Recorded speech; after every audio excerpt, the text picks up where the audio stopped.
So I've been getting a lot of questions lately just about functional labs. What do they show? How are they useful? What kind of information do you get from that you can't get from traditional blood work? And this is a good example here is the mineral metals that I ran on my daughter Isla. As most of you know, I am working on her health and I have been for some time. This was run back in November of 2024 and she's actually due for a repeat. You usually run this lab 8 to 12 months from the last time in order to give the body enough time to rebalance and make those changes. So it is definitely due, but this lab was from last summer. So it's a little outdated, but still good information. And at least you can see and get an idea of what it is that we are looking at here.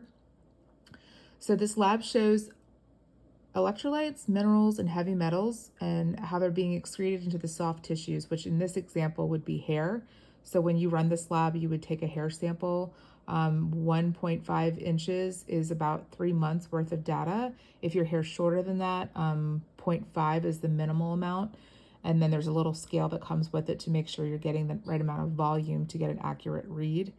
And so it gives you about a month's worth when you have 0.5 inches of hair, but 1.5 is the traditional or most common sample size that we get. So that gives us an indication of 1 to 3 months of data from your hair sample. And this shows the rate at which it's being excreted. So it gives some insight as how the body is functioning at the cellular level. When we see a high output, it means the body is utilizing both electrolytes and minerals to combat the effects of stress on the body. And then when we see low output, it means that the body is no longer able to keep up with the stress and is depleted. And there are 3 stages of stress. There's the alarm stage, the resistant stage, and the exhaustion stage. Based on Isla's electrolytes, which is the calcium, the magnesium, and the potassium pattern, Isla is heading now into that exhausted state of stress, which means her body is no longer able to keep up with stress. Calcium and magnesium show the body's stress response, and sodium and potassium shows how the body is handling that stress. Calcium and magnesium must be in balance with each other, as sodium and potassium both need to be in balance with each other as well. And when they're not, then we look at their ratio to determine proper supplementation to bring them back into balance. So here on page 3, this is the mineral ratios, and the one we're first looking at here is the cal-mag ratio. Let's see here. Isla's ratio is above the 7.1. This is the green area, and it's well above that.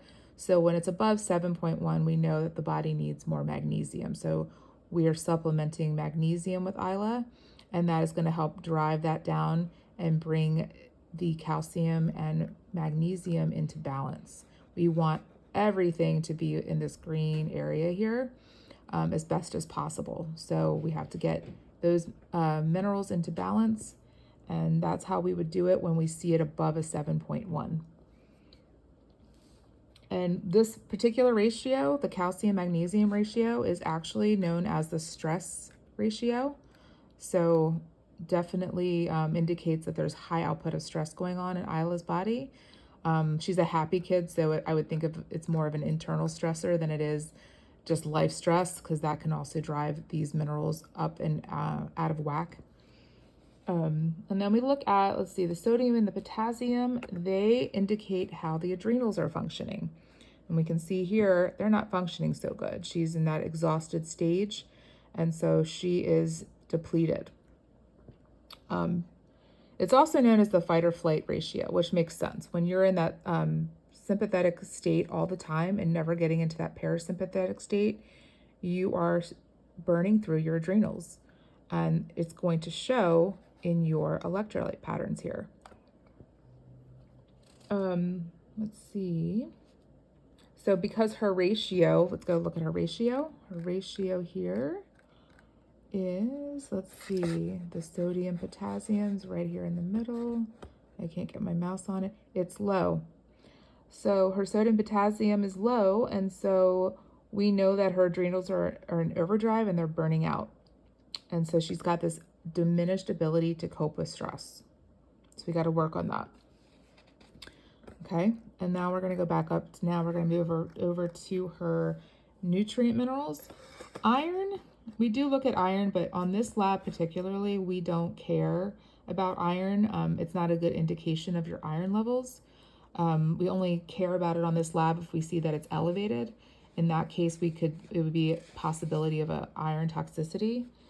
But for her, this is no issue at all. We did run her through her PC. When you're running your iron levels, you do it through your PC with the blood, and you want them to look at your ferritin, the transferritin, and the TIBC, which is total iron binding capacity, to get your true iron levels. And hers were fine, so I'm not worried about that indicator here. So that's good. Copper is low, and we also look at the counterpart, which is zinc.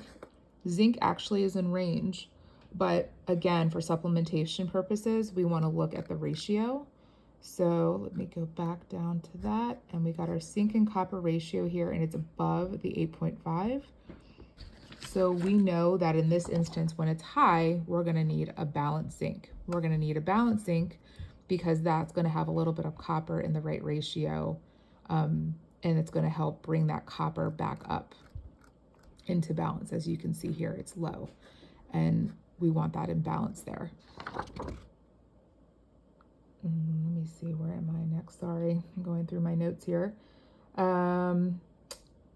Yeah, usually the higher zinc copper ratios are associated with thyroid dysfunction, low energy, and some hormonal imbalances.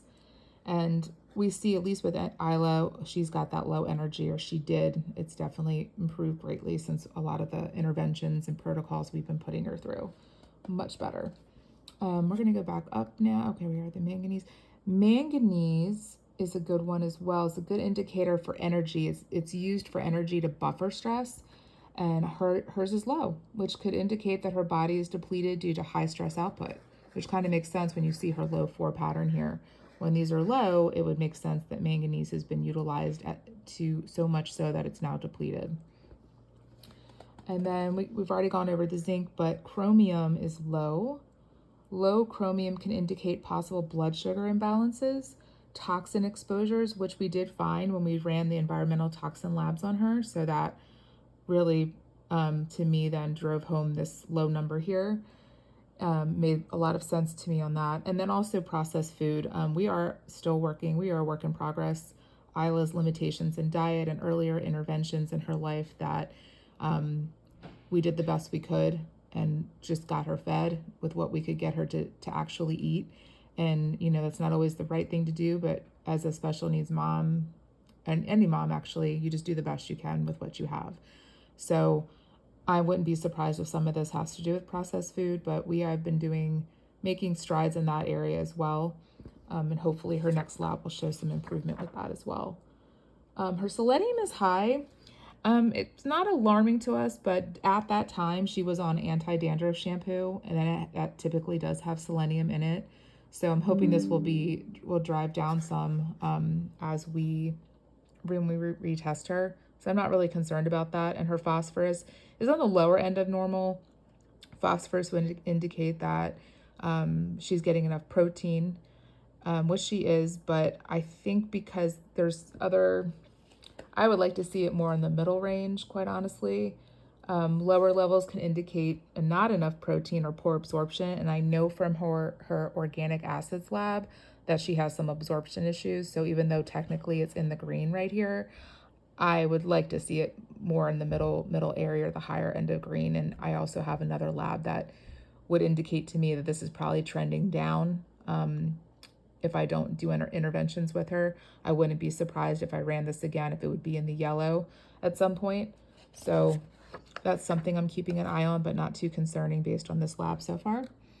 And then we're going to look at the toxic metals. Her metals were elevated. Arsenic was elevated, and her aluminum, which, I don't think I've seen one lab, and I haven't actually, where aluminum is not elevated. It is in the water, it is in the air, it is in cookware, it's in deodorant, it's in all the things. It's pretty much impossible to avoid. Arsenic was a little surprising to me, but I did also have arsenic as well. So I know we pass things down to our children, so I'm not sure if that is why. So heavy metals, especially aluminum, have been linked to neurological disorders, including dementia, Parkinson's, and Alzheimer's. And they can also contribute, it can also contribute to autoimmune issues, headaches, skin issues, low thyroid function, organ damage, and adrenal issues.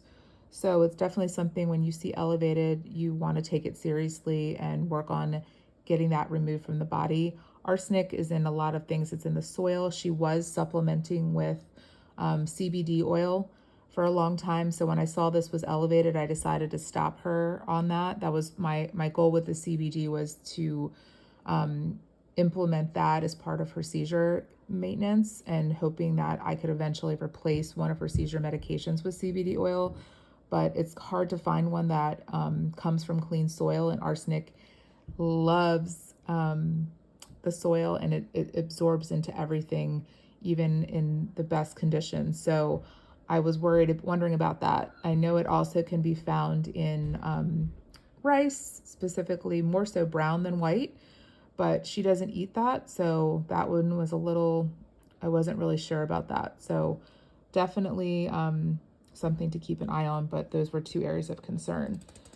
And then the last thing I'm just going to go over really quick is her oxidation rate. Most children are fast oxidizers. That's typical. And as we age, we start to go into the slow oxidizer state. And for her, though, even though she's younger, she's slow oxidizer, which doesn't necessarily surprise me considering her electrolyte pattern is what it is. She's already in that exhausted stage of stress, so it would make sense that she would also be a slow oxidizer. So basically for that, there's nothing you can do, and it's not a bad thing, but you do want to space out meals for people who are slow oxidizers, because they tend to have a late blood sugar spike when they're processing food. So if you wait 3 to 4 hours between meals, it gives the body time to a break basically from digesting food, and gets back into that homeostasis state, and allows the blood sugar to return to normal. So if you're constantly spiking your blood sugar, that's not good.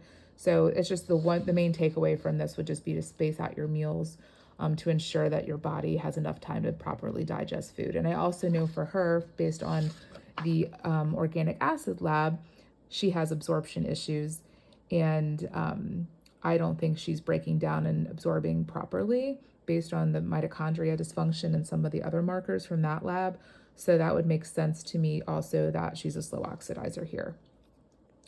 But if you're interested in learning more about this and possibly running one of these, let me know. Just send me a message. This is a lot of useful information, as you can see, and it's also how shows you how to properly supplement.